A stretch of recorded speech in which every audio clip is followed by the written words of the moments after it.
Boa tarde a todos, é um prazer estar aqui de novo na escola. Queria agradecer a presença de todas as autoridades, juízes, juízas, desembargadores, servidores, nosso presidente aqui, o Dr. Tiago, Dr. Lindinaldo, e queria agradecer também a paciência da servidora Valéria, que nos convidou aqui, e, no meu caso, uma vida tumultuada, cheia de compromissos, e teve paciência comigo na documentação, etc. Então, Valéria, muito obrigado pelo carinho aí e paciência. Já estive aqui outras vezes e me sinto muito à vontade de estar conversando com vocês novamente, nesse bate-papo aqui dessa tarde de quinta-feira. Bom, nós vamos falar dos impactos da reforma trabalhista.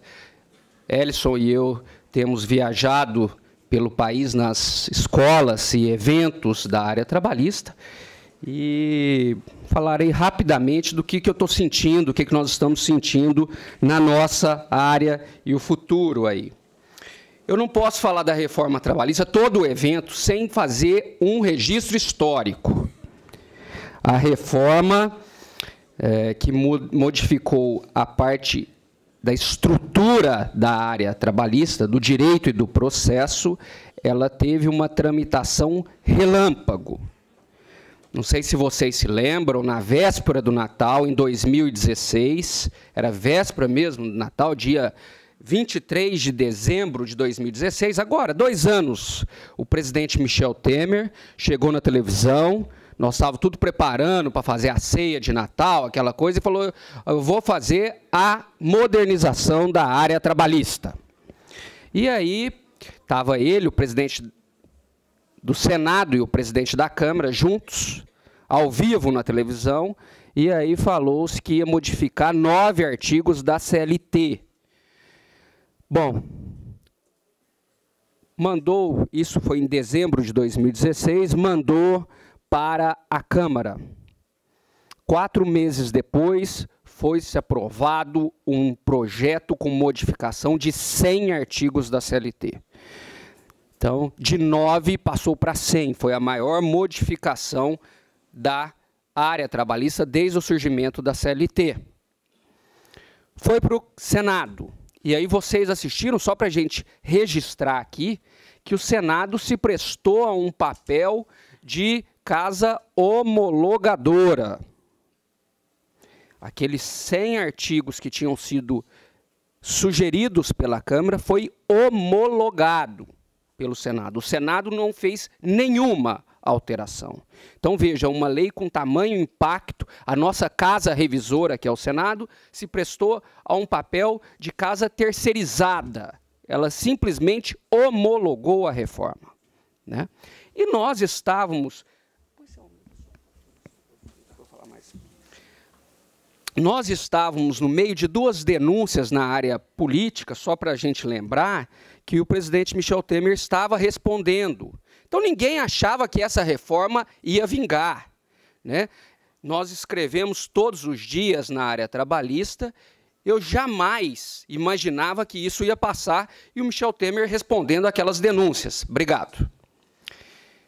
Muito bem. Aconteceu o efeito inverso. Para a sobrevivência do próprio governo Michel Temer, ele pegou a reforma trabalhista e falou, as instituições estão funcionando. E, a toque de caixa, a reforma foi aprovada em julho de 2017. Senhoras e senhores, em menos de 7 meses, a reforma foi aprovada pelo Legislativo. Só a título de comparação, o Código de Processo Civil, que alterou a sistemática processual no país, ele demorou mais de 5 anos de discussão. A reforma, com menos de 7 meses, com tamanho impacto no dia a dia de empresas, trabalhadores, ela foi aprovada, né? Não estou falando se ela é boa ou ruim, mas estou falando que foi muito pouco tempo de discussão, né? Então, eu faço esse registro aqui e faço um outro. A reforma foi aprovada em julho, teve aquela vacácio legis até novembro. E aí, bem ou mal, a gente tinha que se acostumar com ela. Chegou em novembro, a reforma entrou em vigor. 3 dias depois da reforma em vigor, o que aconteceu? Saiu uma medida provisória, a reforma da reforma. E, querendo ou não, a medida provisória não era ruim. Ela veio para alterar alguns pontos. O que aconteceu com a reforma da reforma? Não foi votado. Então, durante quase 2 anos, nós não sabíamos nem da legislação que ia ser aplicada no nosso dia a dia. Acabou a reforma da reforma, que foi essa medida provisória, o que saiu? Um decreto do Ministério do Trabalho, na época ainda existia Ministério do Trabalho, ressuscitando a medida provisória. Né? Então, na época, eu até escrevi meses de escuridão, porque nós não estávamos sabendo o que a gente ia encontrar. Né? Faço esse registro para o futuro.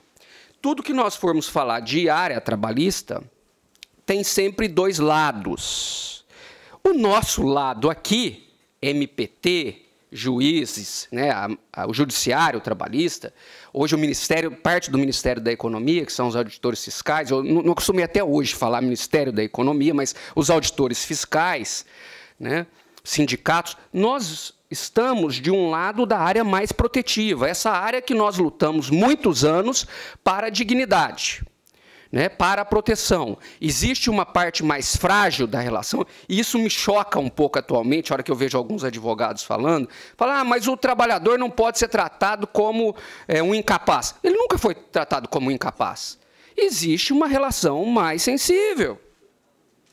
Né? Não dá para tratar como partes iguais. E tem um outro olhar, que dos empresários, que fala que a área trabalhista precisava de uma atualização. E precisava mesmo. Não essa. Mas é óbvio que a CLT, a nossa área trabalhista, ficou esquecida. Né? Quem estava legislando, que ninguém aqui nos ouça, mas quem legislava era nós, aqui no tribunal, era o TST. Precisava de uma atualização. Você pega, por exemplo, o aviso prévio. A CLT tem um artigo de aviso prévio parcialmente revogado. Acidente de trabalho não tinha. Então, ficou sem uma atualização? Precisava de uma... Sim, mas não essa. Desse jeito, em 7 meses. Mas há 2 olhares. Um do nosso lado, que é uma área mais protetiva, dignidade, e a geração de novos empregos. Na época, e aqui é sempre bom a gente ver o passado para lembrar do futuro, para registrar o futuro. O ministro da Economia foi candidato a presidente da República, agora ele é secretário lá no estado de São Paulo, Meirelles. Ele falava que ia gerar, no primeiro ano de reforma, 8 milhões de empregos. Agora saíram os dados do desemprego aqui, vocês estão vendo. Né? Então, me parece que não foi a maravilha que se previa. Né? Mas, enfim, há 2 visões. Aqui nós estamos entre servidores, mas se tivéssemos entre advogados, parte dos advogados que militam para empregadores, a ótica é diferente. Eles acharam interessante a reforma. Empresários acharam interessante. A reforma foi para os empresários. Não sei se vocês sentem isso aqui, dividindo uma intimidade, mas a hora que no início, porque, para falar bem a verdade, gente, olha, eu escrevi o projeto quando chegou na Câmara. Esse projeto foi totalmente modificado. Eu reescrevi quando ele saiu da Câmara. Quando ele foi para o Senado, nós tínhamos escrito, Ellison e eu, 2.000 páginas sobre a reforma.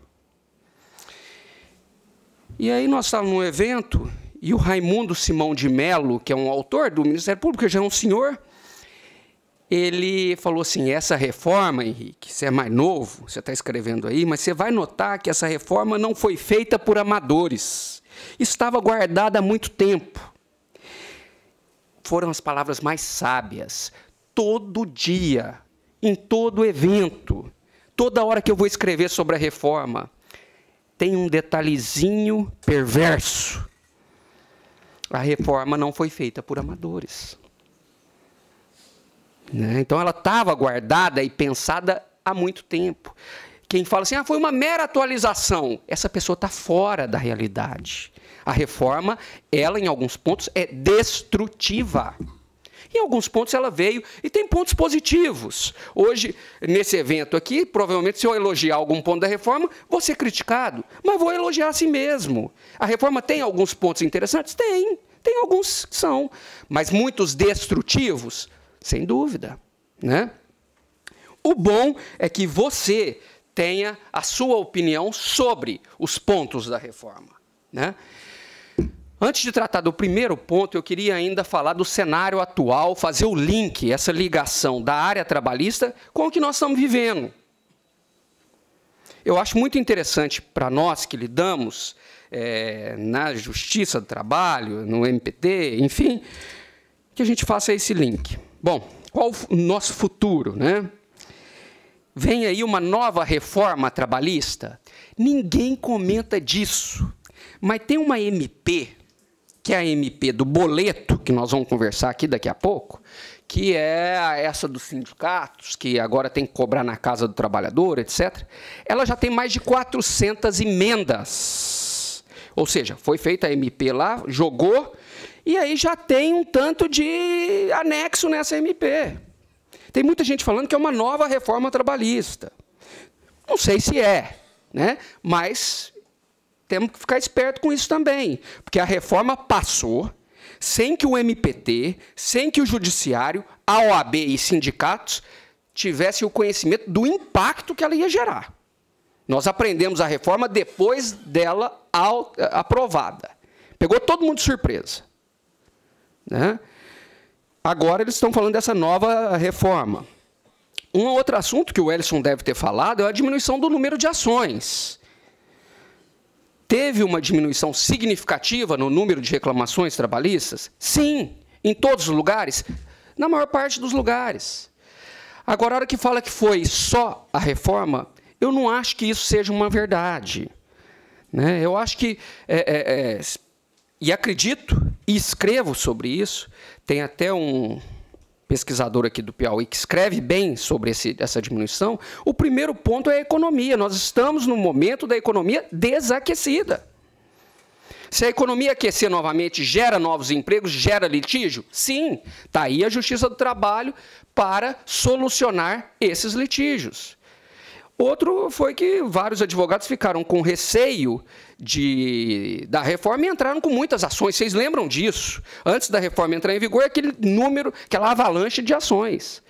E o outro ponto são as custas, honorários, que modificou a sistemática. Para ingressar na justiça, hoje, muitas vezes, o trabalhador repensa, né? E teve um aspecto até positivo, se for ver nessa ótica, que muitos trabalhadores e advogados não pedem aqueles pedidos de A a Z+, pede-se o que é de direito. Esse foi um impacto até positivo. Mas a diminuição do número de ações é uma realidade, eu acho que são vários fatores, o principal é a economia. A extinção da Justiça do Trabalho. Todo mundo deve ter comentado isso aqui, eu vou comentar também. Não perco o meu tempo falando em extinção da Justiça do Trabalho. Uma coisa é mudar o nome da pasta lá, Ministério do Trabalho, para Ministério da Economia, mudar as atribuições dentro do Executivo. A outra coisa é mexer com um órgão do Judiciário, né? Quem aí acompanha a vida política sabe mais do que eu. E aqui no interior de São Paulo tem uma cidade chamada Bebedouro, uma cidade pequena, tem Justiça do Trabalho. E eles retiraram um posto avançado do Ministério do Trabalho lá recente. E eu sou procurador lá também. São 64 municípios e eu atuo lá. O prefeito, depois de um ano tentando retirar esse posto avançado, ele falou: Henrique, eu não consigo mais mexer nesse Ministério do Trabalho. Eu vou deixar esse posto aí. A população, gente que nunca ouviu falar nesse Ministério do Trabalho, agora está me atacando, falando que eu estou retirando direito, que eu estou não sei o quê. Ele falou: eu não devia ter mexido com esse negócio, né? Então, veja, o primeiro impacto, a hora que você vai tratar de retirar um órgão já estável, é a opinião das pessoas, a opinião de quem vota. E quem vota, na maior parte, a classe trabalhadora, é que elege. O segundo momento é o Congresso. Vamos ver como que vai ser essa reforma da Previdência, o impacto que vai ter para aprovar, né? Agora, imagine um trâmite para retirar um órgão do judiciário. E tem o próprio judiciário, o Supremo, como que ele vai avaliar a retirada de um poder do judiciário? Se ele vai aceitar isso como espectador, né? E a constitucionalidade. Então, eu não perco o sono atualmente com a extinção da Justiça do Trabalho. Até porque aquela entrevista, se você viu o Bolsonaro falando, falou, nós vamos pensar sobre isso aí, né? Enfim, não acredito. Agora, uma coisa que eu acredito é na revolução trabalhista. Essa eu acredito. O ministro Paulo Guedes, o super-ministro da Economia, ele tem falado muito esse termo. A revolução trabalhista seria a segunda etapa da reforma. E aí, por que eu acredito na revolução trabalhista? Eu acredito que ela vai acontecer. Porque ela já está acontecendo. A reforma da Previdência também não está sendo feita por amadores. Eu acho que eles colocam alguns pontos sensíveis que serão retirados, mas ali no meio eles colocam alguma coisinha que já demonstra que a revolução trabalhista pode acontecer. Você quer ver? A reforma da Previdência tem a previsão de que o empregado aposentado não receberá o FGTS. Se ele é aposentado, ele já recebe INSS, ele não precisaria do fundo de garantia. Olha, nós estamos num público aqui super qualificado, eu não preciso falar que FGTS é um salário indireto que é depositado lá na conta do trabalhador, 8% por mês, para ele retirar em momentos de crise, desemprego, compra da casa própria, saúde, etc. Bens perdidos. O que tem a ver INSS com FGTS? O camarada é aposentado, está trabalhando, por que não recebe FGTS? Não tem nada a ver uma coisa com a outra. Aí você fala assim, Henrique, mas deve ter sido algum erro. Não é. Isso aqui é o seguinte, hora que você trata trabalhadores iguais, empregados iguais, aposentado e não empregado, mas são empregados na mesma empresa, um recebe FGTS, o outro não recebe, nós começamos a tratar empregados iguais de forma diferente. Está surgindo aqui a promessa de campanha da carteira verde e amarela e da clássica carteira azul. O trabalhador terá que optar, se continuar a revolução trabalhista, como o Paulo Guedes tem chamado, a carteira verde e amarelo, com menos direitos, que beira a informalidade. E a carteira azul clássica, com os direitos do artigo 7º. Olha, ninguém é bobo aqui para saber que não existe opção. Tem uma fila de pessoas. Você vai querer qual carteira, meu filho? Uai, aquela que você vai me contratar. Então, nessa reforma da Previdência, ela já mostra que tem aí a revolução trabalhista, né? Eu poderia citar ainda 2 casos. Eu tenho seguido o trâmite da reforma da Previdência na ótica trabalhista. Um outro caso é que vai ter contribuição previdenciária sobre parcelas indenizatórias. Então, essas parcelas que hoje não incidem contribuição, agora vai ter, se a reforma for aprovada nesses moldes. Um outro caso que também choca é a proteção do trabalho das mulheres, as gestantes. Agora vai ficar claro que as mulheres têm apenas a licença maternidade, né? Eu não sei o que eles querem dizer com isso lá no texto, a hora que eles falam assim, mulheres terão direito apenas à licença maternidade. Mas já está demonstrando que não terá o rol protetivo igual tem hoje, né? Bom, trocando em miúdos, nós vamos acompanhar, mas que se o governo continuar forte, se continuar andando, que nós teremos modificação na área trabalhista, teremos, né? A constitucionalidade de uma carteira verde e amarela, né? E não estou entrando no mundo político aqui não, gente, estou falando só da área trabalhista, né? Nós temos pessoas que votaram em A, votaram em B, isso já acabou. Não adianta ficar brigando por causa disso mais não. Agora, uma carteira de trabalho diferenciada, isso é constitucional, né? Tratar empregados trabalham na mesma empresa com direitos diferenciados, eu deixo aí para vocês pensarem. Agora, os órgãos de defesa do trabalhador, Justiça do Trabalho, Ministério Público, nunca foram tão importantes como estão sendo agora, né? O primeiro ponto da reforma trabalhista que eu trouxe para a gente conversar é o direito coletivo. É um assunto que pouca gente fala, mas que surgiu lá no início da modificação como o mote da reforma, como o objetivo principal. Vamos falar dele rapidinho. Conversar aqui sem termos jurídicos, nós estamos num bate-papo final de tarde.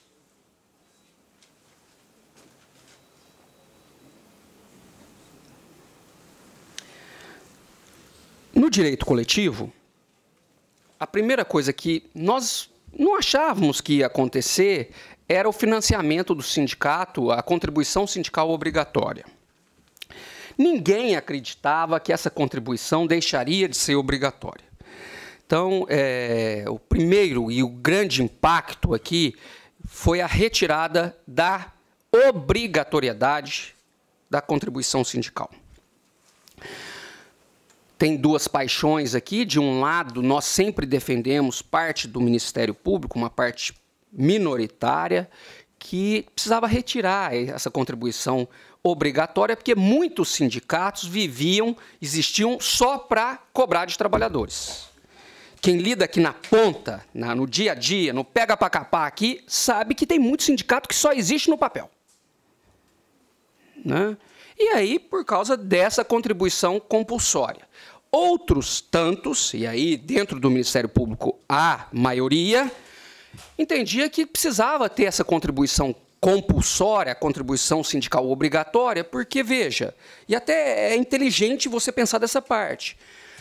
Hora que firma um instrumento coletivo, um acordo, uma convenção,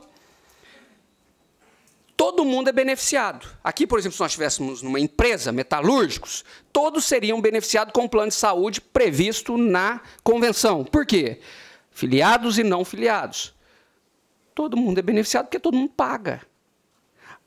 Retirou-se, portanto, a obrigatoriedade. A reforma prevê expressamente que precisa, está escrito lá expressamente, de prévia e expressa autorização do trabalhador. O que aconteceu depois de ser aprovada a reforma? Nada. Os sindicatos continuaram cobrando igual cobravam antes, de todo mundo, por norma coletiva. Previa lá que ia descontar e descontava de todo mundo. Eis que o Supremo, o ápice do judiciário, o que fala se é constitucional ou não, decidiu que esse ponto da reforma é constitucional. O trabalhador tem a opção de contribuir ou não. Mesmo com o julgado do Supremo, nós, do Ministério Público do Trabalho, a instituição, ela soltou um posicionamento. Nós, dentro do Ministério Público, nós temos áreas, trabalho do adolescente, liberdade sindical, fraudes. Então, tem grupos de estudos e grupos de atuação. Uma das áreas, que é a liberdade sindical, soltou uma nota, mesmo depois do julgado do Supremo, foi o enunciado 24 do MPT, falando da possibilidade do sindicato continuar cobrando de todo mundo, filiados e não filiados, por norma coletiva. O entendimento do Ministério Público era de que a Assembleia podia autorizar o desconto. Tá legal? Eu queria dar só um passinho aqui na teoria para a gente levar um pouquinho o nível de discussão. O MPT, quando fez isso, esse entendimento, ele entendeu que o trabalhador poderia se opor à cobrança. Você não é filiado, mas você vai ser cobrado. Se você não quiser ser cobrado, você pode ter o direito de oposição. Foi isso que foi entendido naquele momento, e os sindicatos usaram desse posicionamento do Ministério Público do Trabalho para continuar cobrando. Falo para vocês, sem nenhum receio aqui, que eu não segui o posicionamento do MPT. Eu não achava que uma orientação administrativa poderia contrariar o posicionamento do Supremo. Gostando ou não do posicionamento do Supremo, era posicionamento do Supremo. Não dava para não seguir. Mas muitos colegas seguiam e deixavam cobrar, chegava... Aí você fala, qual que é o aspecto prático disso? Chegava uma denúncia do trabalhador e falou, eu estou sendo cobrado pelo sindicato. MPT, faça alguma coisa. O procurador, se caísse comigo, eu atuava. Se caísse com o colega, ele arquivava. Então, com base nessa orientação. O juiz decidia de um jeito, decidia de outro, ou seguia o posicionamento do Supremo. Bom, muito bem. Eis que, mesmo com o julgado do Supremo, estava tendo toda essa discussão, alguns sindicatos cobrando. Agora, hoje é que dia mesmo? Hoje é 4. Há um mês, véspera do Carnaval, eu tenho um filho de 8 anos, o Antônio. Estava eu e o Antônio, nós fomos fazer um passeiozinho no Carnaval, e véspera do Carnaval saiu uma MP. A MP 873, chamada, já no começo, de MP do boleto. Mas saiu na véspera, assim, eu estava já viajando. De repente, chegou uma avalanche de perguntas e de coisa. Eu fui ver a MP do boleto. A MP do boleto vem, que tem força de lei, né, já inicia aí de forma obrigatória, cogente, imperativa, falando o seguinte: a contribuição sindical precisa ser prévia, expressa e individual. A norma coletiva, e ela fala expressamente, está proibida de cobrar de todo mundo. Então, ela repete, mas com palavras mais claras, o que já estava na reforma. Só que, então, ela reitera que não pode a norma coletiva, o julgamento supremo, Só que ela vem e fala o seguinte: fica proibido o desconto na folha de pagamento do empregado. A contribuição sindical não pode ser descontada pela empresa. Há a necessidade do envio, por isso MP do boleto, né? O envio de um boleto para a residência do empregado. E só assim ele pode ser cobrado da contribuição sindical. Muito bem. E aí, é aquele detalhezinho, a hora que você está lendo lá na viagem, tomando uma cervejinha, você olha e fala, mas boleto, né? Parece uma coisa tão singela, um boleto. Gente, o camarada tem o boleto na casa dele para pagar a água, luz, o gás. Tá. Ele vai pagar o sindicato? Não vai. Então, assim, foge da razoabilidade, mesmo aqueles que têm resistência aos sindicatos, porque é uma ilusão você achar... Tem muito sindicato picareta, corrupto, tem. Quem lida com o sindicato, você vivencia isso. Agora, se você acabar com o sindicato, é ruim para todo mundo. E essa MP do boleto, ela acaba com o sindicato. Agora, primeira coisa, não vou nem entrar naquela urgência e relevância de MP na véspera do Carnaval. Que isso aí fica até cômico. Lá, dia 1º de março, uma sexta-feira à tarde, entendeu? Você compra uma bis, sabe essas motos? Um micro-ondas. Você faz empréstimo consignado, vem desconto na sua folha de pagamento. Por que não pode vir o desconto de uma coisa tão importante que é a contribuição sindical para manter uma entidade que vai te defender? Se você pode descontar com o empréstimo consignado a sua bis, seu micro-ondas. Não faz sentido. Entendeu? Ah, não, mas só pode por boleto. Mas e a liberdade de associação? As partes já negociaram que vai ser por norma coletiva o desconto. Então, há tempos, não tinha uma MP tão inconstitucional quanto essa. E essa eles erraram até um pouquinho na mão. Ficou uma coisa assim... sem razoabilidade para extinguir os sindicatos. Né? Não sei como que vai ser, mas E aqui não pode descontar, não é só de trabalhadores da iniciativa privada, não. Vocês não podem mais ter o desconto na folha de pagamento. Servidores públicos também não pode. Tá? Então, não pode mais vir o desconto. Tem que mandar boleto para a casa de vocês. Tá? Gerou uma certa insegurança. Eu tenho acompanhado os julgados dos tribunais e tem uma ampla maioria mantendo o desconto na folha de pagamento. Tá? Então, o relator é um ministro, o relator que está no Supremo, é um ministro que não é muito sensível à área trabalhista, que é o ministro Luiz Fux, né? Mas essa MP tem chance de ser declarada inconstitucional. Tem chance. Tá?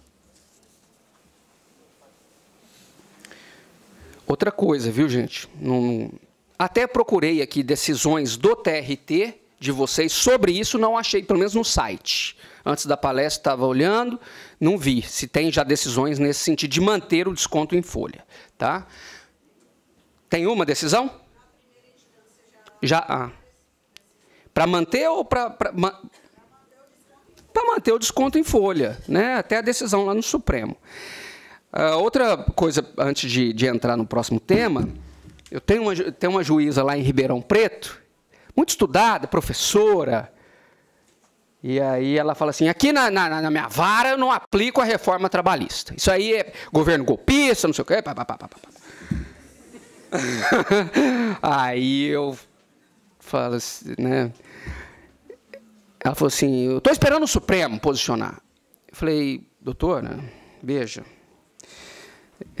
até o Supremo decidir, é lei, teve o trâmite normal, né, e tal, e eu falo para ele e falo para vocês, quem estava fazendo reforma trabalhista antes do Temer era o próprio Supremo. O Supremo já estava fazendo a reforma. Ele já tinha dado o norte do negociado sobre o legislado. Quem aqui de vocês está acreditando que o Supremo vai declarar vários pontos da reforma inconstitucional, acredita em Coelhinho da Páscoa e o Papai Noel. Não vai. Vai ser um ou outro ponto. Antes nós falávamos em 5 pontos seriam declarados inconstitucionais, agora nós estamos falando em 3. Não vai ser declarado inconstitucional. Gostem ou não, a reforma está aí. Né? O tema do momento, às vezes vocês já pegaram aí no dia a dia das sentenças, né? No MPT nós temos esse caso aqui sempre, é a tal carta de representatividade sindical. O que é essa carta de representatividade sindical? Os sindicatos agora não têm mais a contribuição obrigatória. E o que eles fazem? Fala, tudo bem, já que ninguém, parte da categoria não quer pagar, nós vamos representar, mas só a parte que paga, só os filiados. E aí criou-se essa carta de representatividade sindical. Primeiro ponto, pode ou não pode? Pessoal, o atual sistema sindical brasileiro, ele é pautado pela unicidade. Só pode um sindicato aqui em João Pessoa dos professores, não pode ter outro. Goste você ou não, tem só aquele sindicato dos professores aqui. Então, como há a unicidade, ele é responsável por toda a categoria, filiados e não filiados, os que pagam e os que não pagam, né? Então, a carta de representatividade sindical, nesse momento, ela não tem base legal. Henrique, vamos falar de aspecto prático. Aquele trabalhador que vai até o sindicato, ou o sindicato quer excluir da norma coletiva, do acordo coletivo, ele faz a denúncia, o membro do Ministério Público deve atuar. Tá? Caiu na Justiça do Trabalho, essa carta de representatividade não tem eficácia jurídica aqui para afastar os direitos daquele empregado. Tá? Nós temos uma colega em Campinas, uma procuradora do trabalho, e até do nosso concurso, que entende que a carta sindical é possível, a carta de representatividade sindical. Agora, com a reforma, seria possível. É um posicionamento bem isolado, minoritário, mas que vocês, na Justiça do Trabalho, vão se deparar num futuro muito próximo aí com essas ações. O mote da reforma aqui é o negociado sobre o legislado. Eu vou falar sobre ele bem rapidinho.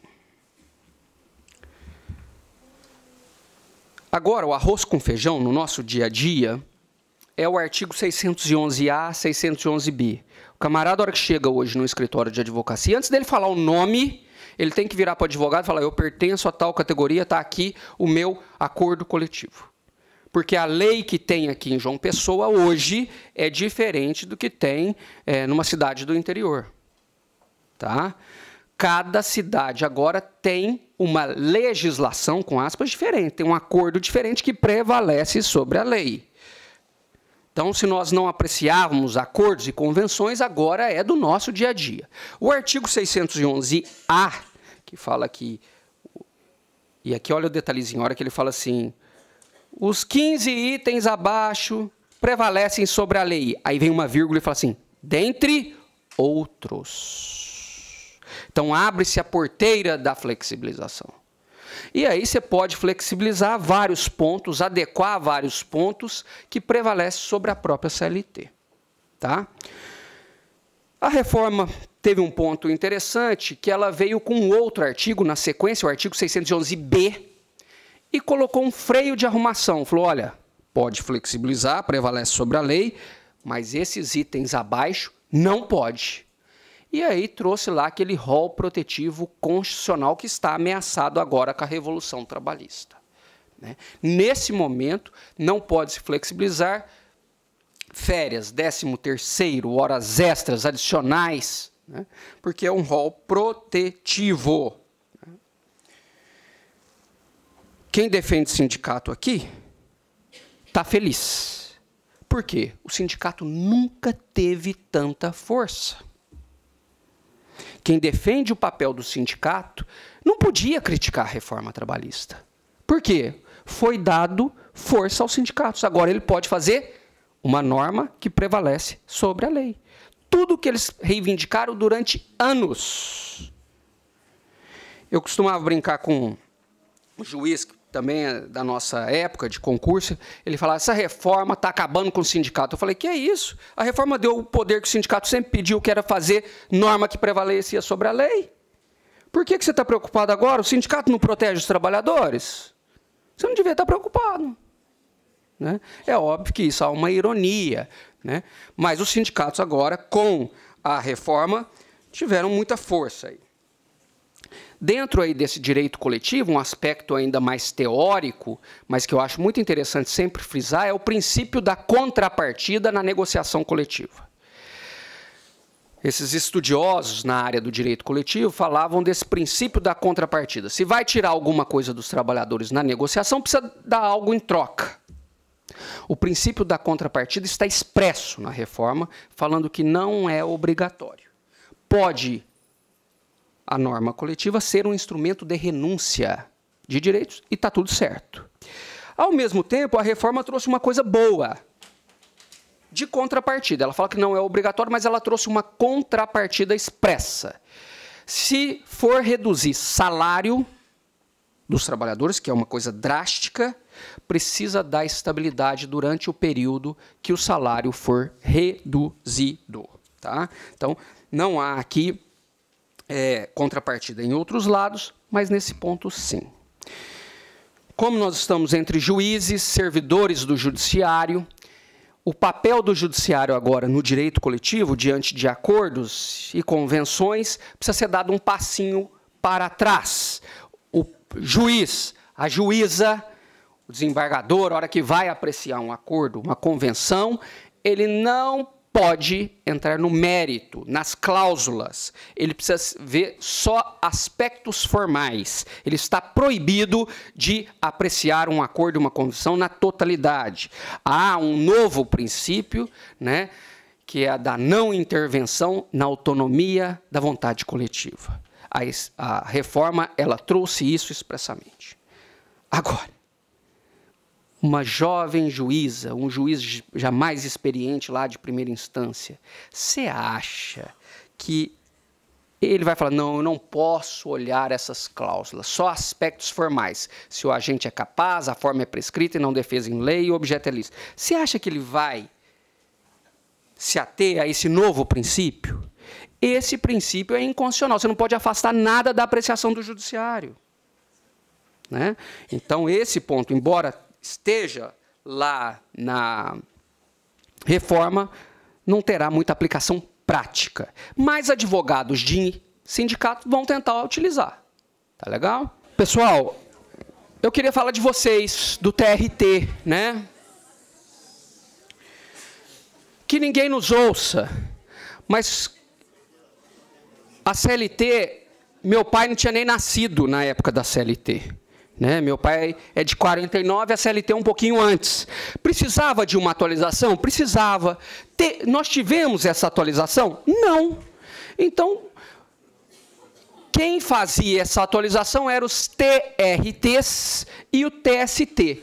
Eu costumava falar, mas aí eu comecei a ser criticado e tal, que o TST legislava.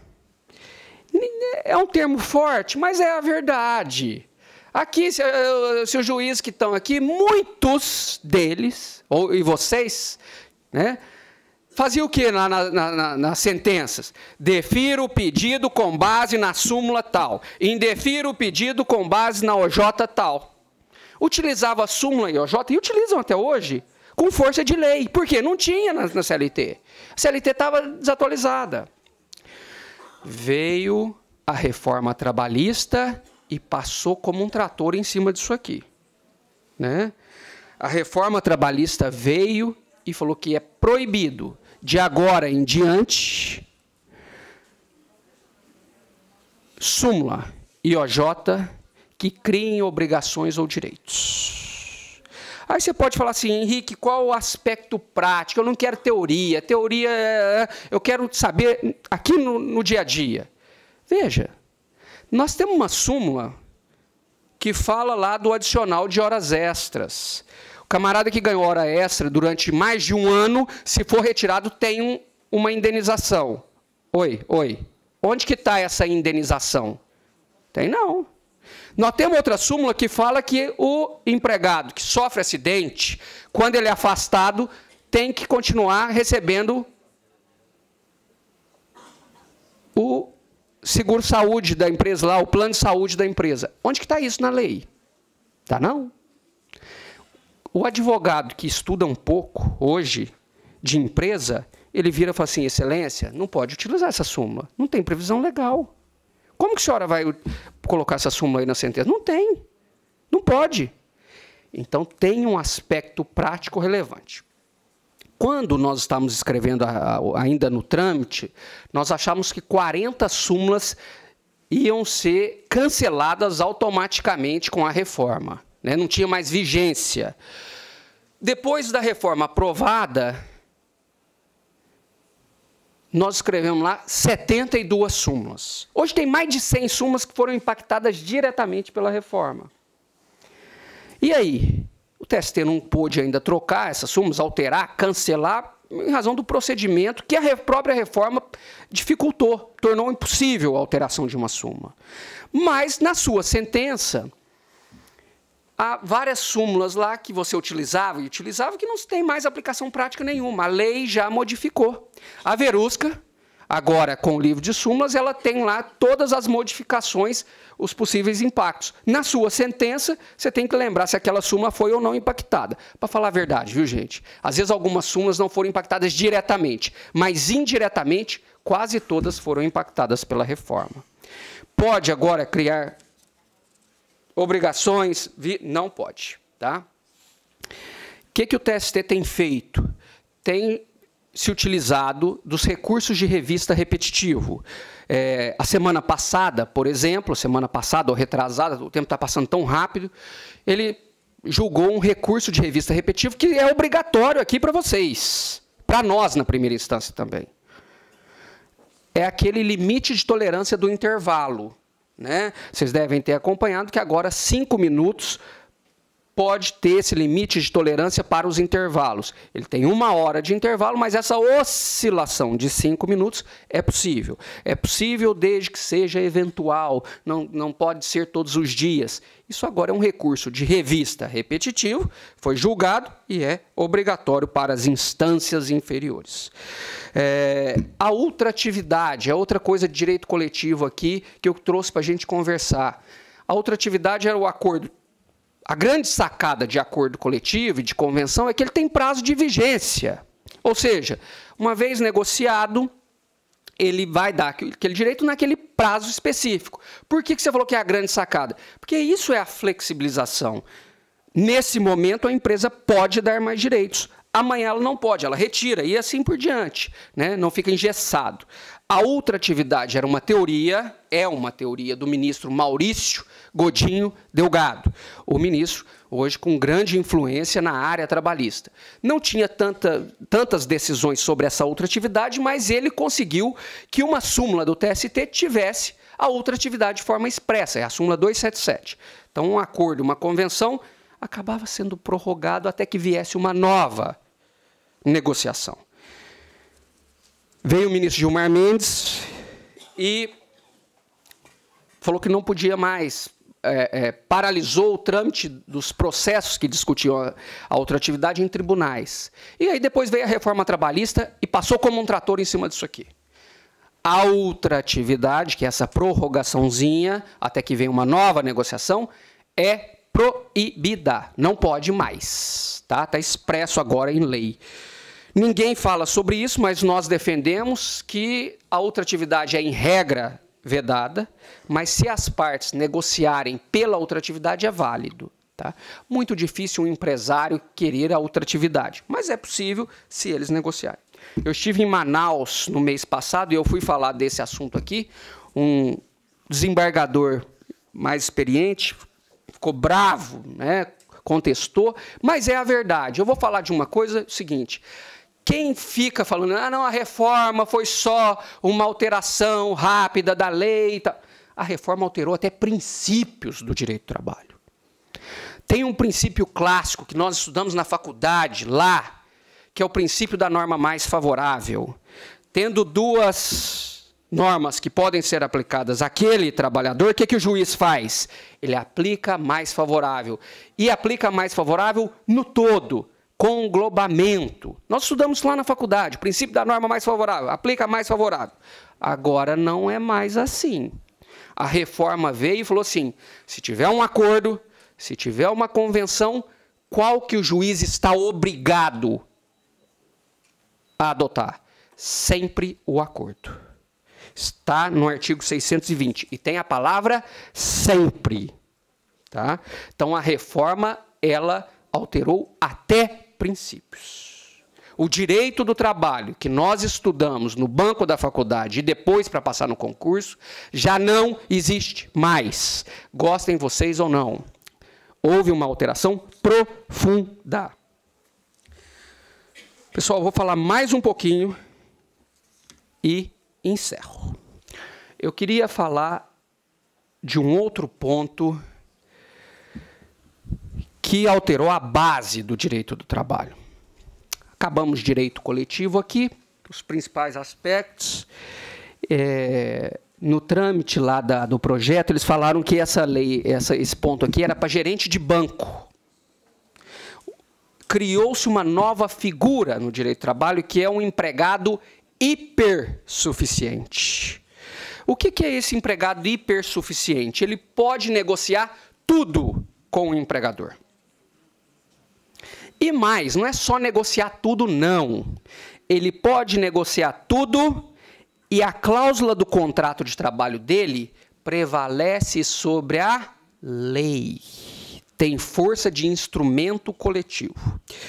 Esse termo hipersuficiente está com aspas aqui, porque não está expresso assim na CLT. O empregado hipersuficiente é aquele que ganha 2 vezes o teto da contribuição previdenciária, que dá mais ou menos 11 mil e pouco, né? E ele tem que ter nível superior. ele pode negociar diretamente com o seu empregador as cláusulas e a flexibilização, como se fosse um sindicato. Quem utilizou esse termo foi o relator na Câmara da Reforma Trabalhista, chamava, né, deputado, porque ele era deputado na época, Rogério Marinho.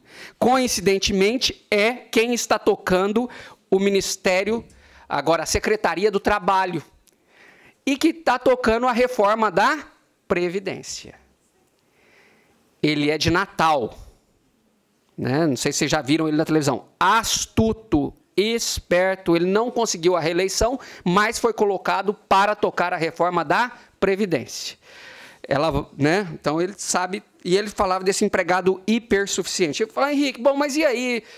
Esse empregado que ganha 11 mil e pouco representa 1% apenas dos empregados no país. Para que você está gastando fosfato com isso? É pouco. Dificilmente eu pego um caso na Justiça do Trabalho com esse empregado. É raro. É mesmo. Só que isso aqui é um embriãozinho. Se der certo, ninguém falou mais nada. Amanhã eles reduzem esse teto para 5 mil. E daí a pouco para menos do que isso. E aí, todo mundo pode negociar diretamente com o empregador, prevalecendo sobre a lei. Isso aqui não foi colocado à toa. Isso aqui é um estudo, é um início. Tá? A reforma não foi feita por amadores. Isso aqui é um estudo que vai dominar ainda, eu acho que a área trabalhista. Eu vou falar de um tema agora que não tem consenso. Eu vou falar da proteção das mulheres na reforma trabalhista. Em todos os lugares que eu passei no país, e deu tempo de eu falar sobre isso, desperta paixões. O bom é que você tenha o seu posicionamento. O seu é o que vale, né? Eu vou falar dos dois. Antes da presidente Dilma sair, na semana que ela foi retirada, ela assinou uma última lei, que foi a retirada das mulheres grávidas e que estavam amamentando dos locais insalubres, né? E aí era um artigo da CLT que foi modificado, e foi modificado para retirar todas as mulheres dos locais insalubres. Só que foi um artigo muito sucinto, e aí ninguém falou sobre ele, teve um pequeno impacto.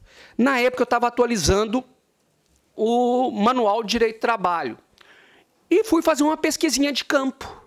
Toda vez que há um impacto, eu tento ouvir os dois lados antes de escrever. E a minha assessora, que faz audiência, é enfermeira. Aí eu falei para ela, Marina, se você estivesse no hospital até hoje, trabalhando no hospital, agora tem uma lei que fala que a mulher que está grávida não pode trabalhar mais em local insalubre. Então, você ia ser retirada do hospital, ia ser colocada em outra atividade e tal. Ela falou, doutora, isso é bom. Isso é bom porque quando eu fiquei grávida, eu era enfermeira, não sei o quê. Isso é uma coisa muito boa. Só que eu não queria ser enfermeira mais, não. Porque o que acontece? O hospital não ia me contratar mais se tivesse essa obrigatoriedade. Muito bem, e no outro dia eu fui no hospital.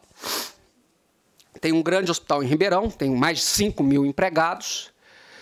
E eu fui lá ouvir o diretor do hospital. Marquei com ele, falei que era autor de livro e tal. Nem me identifiquei como membro do Ministério Público, porque eu estava lá, era pesquisando mesmo. E marquei um horário, o senhor muito solícito. Aí falei da nova lei, ele falou, não estou sabendo não, mas vou chamar as meninas do RH aqui. Chamou lá 2 moças. Falei, olha, tem uma nova lei que fala que a mulher que fica grávida ou está amamentando precisa ser retirada do local insalubre e tal. Aí as duas falaram, nós ficamos sabendo e tal. Aí o diretor virou para ela e falou assim, escuta aí, o que vocês fizeram? Ela falou, ainda nada, né? Aí eu falei, uai, mas elas não foram retiradas? Ela falou, doutor, se a gente pegar uma médica ginecologista e colocar lá no escritório, ela se recusa a fazer uma planilha e ela não sabe. O único local aqui do hospital que não é insalubre é o escritório. Não tem lugar, e se colocar a ginecologista lá, ela não vai fazer. Aí ele olhou para mim e falou, e aí se ela não puder ficar lá? Eu falei, se ela não puder, tem que afastar. Aí falou, e quem paga? Aí eu abri a CLT e falei, ó, o hospital aqui está falando que tem que afastar. Aí falou assim, uai, e é durante a gestação e a amamentação? Eu falei, é. Falei, qual que é o período da amamentação? Eu olhei e falei, uai, aqui não está falando, não. Aí ele falou, o que o senhor acha? Eu falei, oh, pode optar por 6 meses, né? Ele falou, então eu tenho que afastar, eu pago. E eu tenho que contratar outra para o lugar dela? Eu falei, tem. Ele virou para mim, mas curto e grosso, falou, isso não cabe no orçamento do hospital, não. Aí virou para as moças na minha frente e falou, precisa rever isso aí, hein? Ainda bem que eu não falei que era do MP. Né? Mas teve uma mobilização dos próprios sindicatos na época. Isso eu estou falando na época da presidente Dilma e depois do Temer. Veio a reforma. Uma das maiores defensoras das mulheres no Congresso, com seus defeitos e qualidades, enfim, foi a deputada, ela teve um canal na televisão e depois ela foi senadora, Marta Suplicy, de São Paulo. Ela defende as mulheres, a causa, né, foi uma das primeiras lá, e ela encabeçou uma modificação no texto da reforma para a inclusão das mulheres em atividades insalubres, a pedido dos próprios sindicatos. Os sindicatos tinham receio de que essa lei muito enxuta retirasse as mulheres do mercado de trabalho, as mulheres em idade fértil. Muito bem. E a reforma ficou da seguinte forma. Mulheres grávidas, as gestantes, que estiverem trabalhando em grau máximo, precisam de afastamento obrigatório. Não se iludam, vocês lidam com grau máximo de insalubridade, são poucos os casos. Tá? Grau máximo a gente não vê todos os dias. Os casos com mais frequência, grau mínimo e médio. Como que fica a vida das mulheres em grau mínimo e médio? Ela continua trabalhando. A regra é que ela continue trabalhando, a não ser que tenha o atestado do médico de confiança. Né? Então, em regra, ela continua trabalhando, e se tiver o atestado do médico de confiança, ela afasta. Né? Aqui há um erro técnico do legislador da reforma. Médico de confiança da mulher, ele não tem capacidade técnica para falar se ela vai continuar trabalhando ou não naquele ambiente. Ele não tem como verificar o ambiente de trabalho, que quem faz isso é o médico do trabalho, é o engenheiro do trabalho. O médico de confiança pode verificar as condições da Maria. É gravidez de risco, não é? Mas isso já podia antes da reforma. É fácil, é gravidez de risco, é fácil, já podia antes da reforma. Agora, o ambiente de trabalho, quem pode verificar é só o médico do trabalho. Né? Então, trocando em miúdos, grau máximo afasta, grau médio e mínimo continua, exceto atestado de confiança. Lactante, está dando mamar. Complete 6 meses. Não tem aqui os 6 meses. Tá? Eu estou fazendo a interpretação de 6 meses por analogia da própria CLT. Ela continua trabalhando durante a amamentação, exceto se houver o atestado do médico de confiança. Tá? Então, ficou da seguinte forma. A discussão que é colocada aqui é a seguinte. Uma lei que vem proteger as mulheres em ambientes insalubres, ela precisa ser comemorada. É um avanço. A defesa das mulheres e futuras gerações. Mas uma lei sem detalhamento, ela vem para proteger, num primeiro momento, e acaba fazendo o quê? Afastando as mulheres do mercado de trabalho.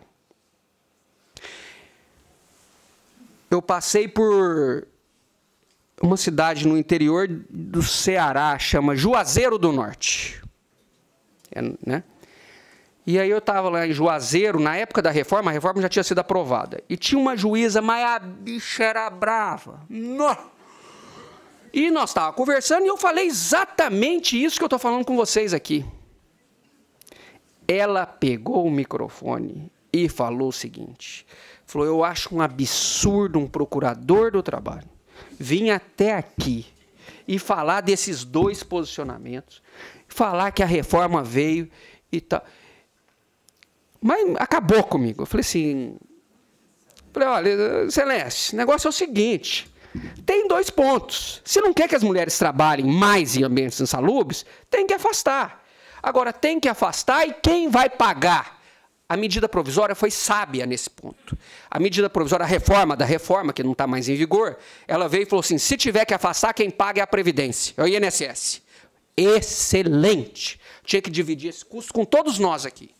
Porque aí não há discriminação com a Maria, a Joana, e etc. Agora, como que está hoje o texto da reforma, da lei? Quem paga é o empregador. Se você acha que empregador vai colocar isso na função social da empresa, você está enganado, meu filho. Entendeu? Empregador faz conta. Ele vai ter que afastar a mulher da confirmação da gravidez, porque muitas empresas não têm um outro local, até o fim da amamentação. E vai ter que contratar outra para o lugar. Ficou ruim do jeito que está. Porque a Previdência que tinha que arcar. Não sei qual é o seu posicionamento, mas depois disso, tomando cerveja lá em Ribeirão Preto, interior de São Paulo, com um empresário, ele mexe com varreção de rua. Em Ribeirão não tem essas maquininhas ainda que varrem a rua, e aí é feito por pessoas. Não sei aqui se a varreção da rua é feita por pessoas. Aqui então também. É grau mínimo de insalubridade. E em Ribeirão, a maior parte das pessoas que lidam com varreção de rua são mulheres. E mulheres mais simples. Conversando com ele é pai de um amiguinho do meu filho, tomando cerveja de festinha de aniversário de menino. Virei e falei, cara, e aí, como que você está fazendo lá na empresa agora? Falei, com o quê? Falei, agora tem uma lei, é grau mínimo de insalubridade. Ele falou, uai, estou sabendo não, mas tem lá 1000 empregadas, né? Aí eu falei, tem que afastar, cara, tem que afastar. E ele me falou, mas assim, na lata, falou, cara, a partir de amanhã eu não contrato mais mulher em idade fértil. E aí? Então é isso que a sociedade precisa pensar. Se quer essa exclusão ou não. E se quem deve pagar. Né? Eu acho que o grande erro aqui está em quem paga. Não pode ser o empregador, tem que ser a Previdência. Eu vou encerrar já em uns minutinhos. Vou falar mais um minutinho só. Eu trouxe 78 pontos da reforma trabalhista. Eu falei de 2. Pessoal, para a gente encerrar, eu vou falar só mais um item e a gente vai descansar, tá bom? Não sei se vocês têm hábito de usar redes sociais. Hoje todo mundo usa, tem uns que não gostam e tal, enfim. Eu gosto bastante de atualizar via redes sociais. Quem tem Instagram... Hoje o Instagram, né, a gente vê foto e tem pequenos vídeos. Todos os dias eu gravo um vídeo de uma coisa que eu escrevi, eu estudei, eu aprendi. O meu Instagram é Prof. Correia. Né? Então fica o convite. Se você quiser alguns materiais, meus artigos que eu escrevo um artigo por mês. Está no site henriquecorreia.com.br. Né? Então fica aí o convite para esses canais. A última coisa que eu vou falar é das mulheres também. Intervalo de amamentação. Foi modificado pela reforma? Foi. O intervalo de amamentação... Quer falar comigo? Não. O intervalo de amamentação, ele é previsto na CLT e continua da mesma forma. Para as mulheres com crianças até 6 meses de idade, ela tem direito a 2 intervalos especiais de amamentação. O intervalo especial é que ela amamenta e continua ganhando normalmente. O espírito do legislador, ao dar esse intervalo, lá atrás, na década de 40, era para a mulher continuar amamentando. Quando nós escrevemos o livro lá da Verusca, o Súmulas Comentado, eu escrevi na primeira edição já que esse intervalo era excepcional. E ele poderia ser dado no início ou no fim da jornada, excepcionalmente, porque intervalo, o espírito é que ele seja dado dentro da jornada. Você não pode dar nas extremidades, tem que dar dentro para ser intervalo. Mas o da amamentação, excepcionalmente, podia ser dado nas extremidades, no início ou fim. Ela chegaria 1 hora mais tarde ou sairia 1 hora mais cedo. Levei pedrada até mandar parar. Fui criticado porque intervalo, a essência, e eles usam um termo em latim bonito, né? O espírito da lei. Veja, você pega uma cidade igual aqui nós estamos, com trânsito. Às vezes a mulher é simples, não tem quem leve. Se tiver quem leve, ela não quer que o recém-nascido fique no trânsito. Ribeirão Preto, onde eu estou, é uma cidade de quase 1 milhão de habitantes. Às vezes, ir para um lugar para o outro é meia hora, 40 minutos. Então, às vezes, ela opta pela realidade de chegar 1 hora mais tarde. Ou, na hora do intervalo de almoço, ela ir para casa e voltar 1 hora mais tarde. O que a reforma fez? Ela veio e trouxe exatamente isso. Ela falou, esse intervalo, excepcionalmente, pode ser combinado com o empregador. Agora, não confunda, a negociação com o empregador é do momento de concessão. Não é se pode ser flexibilizado, reduzir, retirar. Isso não pode. O que pode é o momento. A CLT não fala, mas recomenda-se, óbvio, que isso seja feito por escrito, né, para ter uma solenidade. E o ideal é que seja feito, que venha da mulher, ela que opte lá a mão para afastar qualquer alegação no futuro. Um outro ponto aqui das mulheres, e é a última coisa que eu vou falar, que eu acho que a reforma andou bem aqui, eu acho que a reforma fez bem nesse intervalo, nos dois, da amamentação e dos 15 minutos, foi retirar aqueles 15 minutos. Aquilo lá eu não entendia desde a época da faculdade. Veja, por que mulher tem um intervalo especial quando vai fazer hora extra? Aí o Ives Gandra, na época, que nem era presidente, ele defendia em razão da fragilidade física feminina. A mulher tem que ser tratada de forma diferente na área trabalhista? Tem, em razão da gestação, em razão de força física. Você já viu uma mulher descarregar um caminhão de cimento? Você já viu mulher chapa? Você chama de chapa aqui? Chapa. Você já viu mulher chapa? Nunca viu mulher chapa. Por quê? Precisa de força física. Agora, eu estou no telemarketing, eu vou fazer hora extra. Homem, continuo fazendo hora extra. A mulher tem que se retirar 15 minutos em razão da fragilidade física feminina? Ah, tenha santa paciência. E outra coisa, você já viu um empregador fazer esse negócio cumprir? E outra coisa, que mulher que quer ficar 15 minutos a mais na empresa? Eu peguei um caso que me marcou, isso aqui me revoltava na época, eu tinha que atuar, obrigatório e tal. Né? Quando eu passei por São José do Rio Preto, uma cidade do Oeste Paulista, eu fui lá para abrir o MPT.